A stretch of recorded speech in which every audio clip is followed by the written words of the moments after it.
अस्सलामु अलैकुम वरहमतुल्लाहि वबरकातुहू। अल्हम्दुलिल्लाहि रब्बिल आलमीन वस्सलातु वस्सलामु अला सय्यिदिल मुस्तफा सल्लल्लाहु अलैहि वसल्लम व अला आलिहि व सहबिहि व ahli बैतिहि अजमईन। अम्मा बाद फ़अऊज़ु बिल्लाहि मिनश शैतानिर रजीम। बिस्मिल्लाहिर रहमानिर रहीम।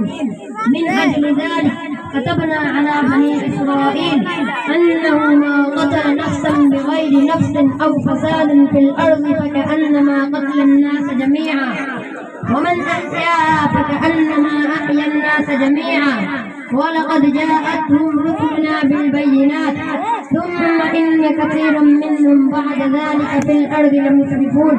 صدق الله العظيم.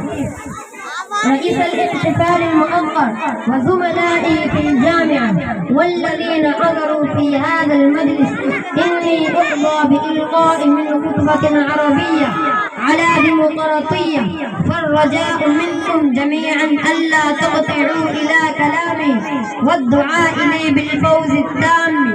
أيها المستمعون، إن بلادنا الهند ونحن من سكانه وهي مولدنا ومسقط رأسنا بها نشأنا وترعرعنا، وجاء كثير من الأمراء والحكام والملوك والسلاطين إلى هذه البلاد وأقاموا عليها حكوماتهم وأسسوا فيها دولتهم وحكموا عليها، ولكن جاء ذلك الوقت الذي ماتوا فيه وقضوا مدتهم وتركوا حكوماتهم وعروشهم وخزائنهم.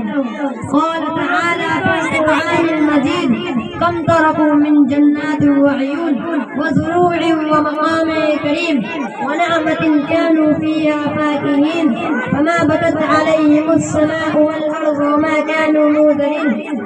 أيها السادة الكرام، كثير منهم انتمس عليهم من صفحة الوجود لا صديق يرافيه ولا عين تبكيه، والذين ضحوا بالحرية لهم قائمة طويلة فيها المسلم والكافر، هم الذي أطلق عليهم الرصاص والصوارم والرماح وواجهوا جميع المصائب والمشاكل. ومن أولئك الأبطال الحرية الشاه ولي الله، الشاه عبد العزيز، الشاه عبد القادر، السيد إسماعيل، الأرض إمداد الله المهاجر. كانت حياة الشيخ مملوءة بالكفاح والنضال والمحاربة ضد الأعداء والعاقدين على الدين مصطفوي، وقد لعب دورا بارزا في مطاردة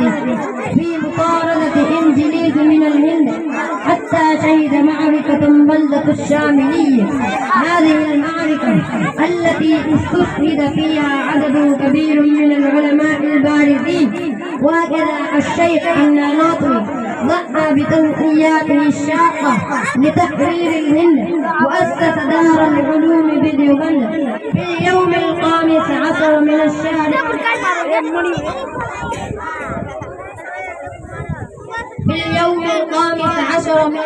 الأول العربي عام 83 و200 وألف من الهجرة.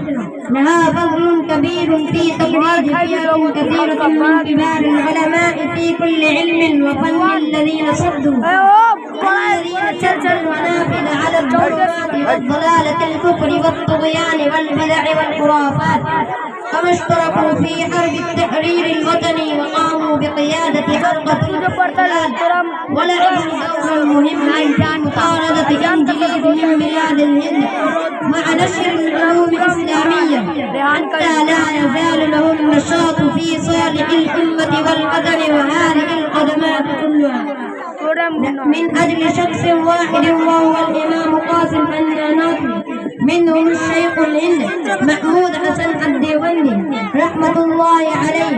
ومن هؤلاء الأبطال الحرية ونشر الذين تغمدهم الله واجعل مثواهم في فسح جناته. وبذا أختتم كلامي، وما علينا إلا البلاغ، والسلام عليكم ورحمة الله وبركاته.